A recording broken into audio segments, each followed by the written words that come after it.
Hello and welcome to HydraCollectables, where we let our geek flag fly. My name's Luke and I'm your host, and today we're discussing how a wolfman saved horror comics.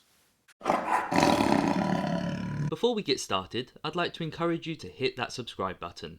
We put out geeky content every week, and if you'd like to be ahead of the curve, you can also hit the bell icon.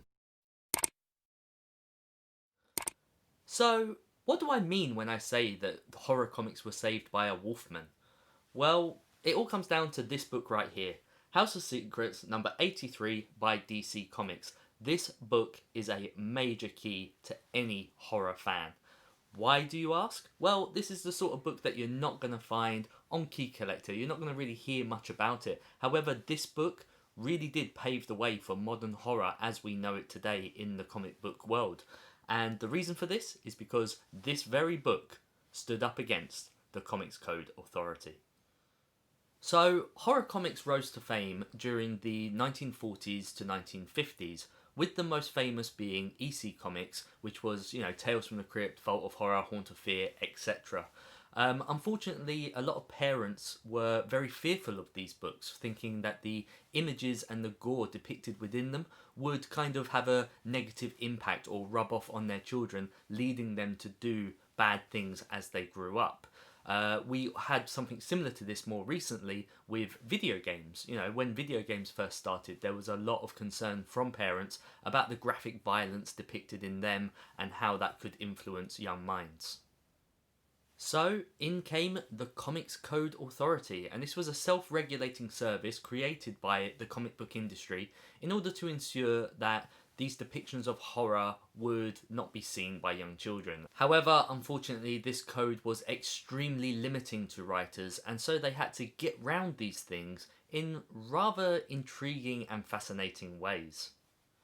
The rules of the Comics Code Authority were exceptionally limiting to creators. They weren't allowed to draw depictions of these ghoulish fiends or the horror that you would see. They weren't allowed to use classic words such as vampires, werewolves, etc. I'll give you an example of how one of these rules was set out. Scenes dealing with or instruments associated with Walking Dead, torture, vampires and vampirism, ghouls, cannibalism and werewolfism are prohibited. Meaning, no classic monsters. So, as you can imagine, this really did hinder the horror comic scene.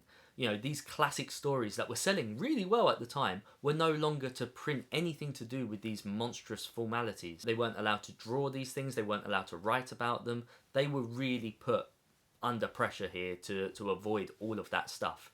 However, fast forward a few years later, and one man found a loophole. This man, of course, was Gerry Conway. And Gerry Conway basically found out that he could get around the Comics Code Authority if someone's name was one of these creatures.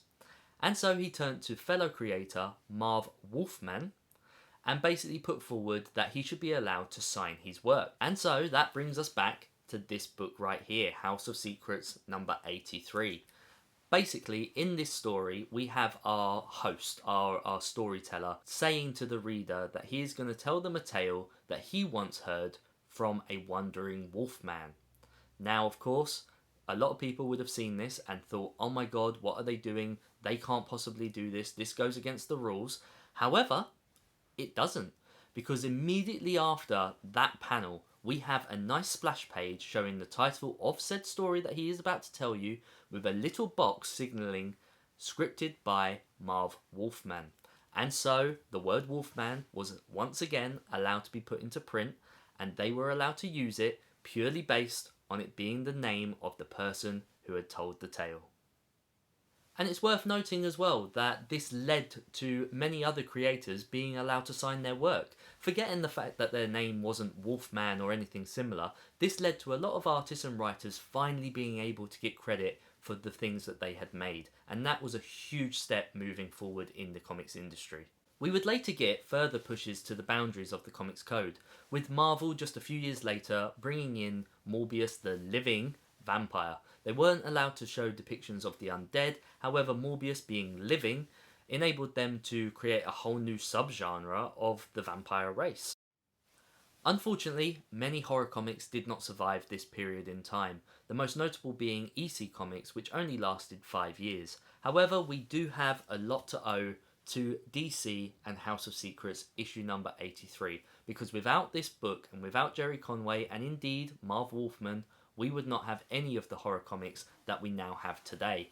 The Comics Code Authority does still exist, primarily on Marvel and DC books, with a lot of other comics just ignoring it and going their own way, and no one's really put up any complaints at this present time. We've seen all sorts of graphic stuff in horror comics recently, and I really feel like the Comics Code Authority is now more a traditional stamp to a comic as opposed to anything too serious. Granted, I do believe, with Marvel being owned by Disney, etc., they don't want anything too graphic depicted in their stories, and so I do feel like the code is working alongside those two main title books. However, we do have to remember we had that extreme age, we had that dark age of comics where pretty much all of our heroes turned dark for a little while. So yeah, I hope you guys enjoyed the video. If you did, why not hit that like button, poke it right in its zombie eye, and why not check out this video up here, or this one down here, and if you haven't already subscribed, hit that button right there. It really goes a long way to helping the channel grow. And until next time, I'll see you in the afterlife. Take care.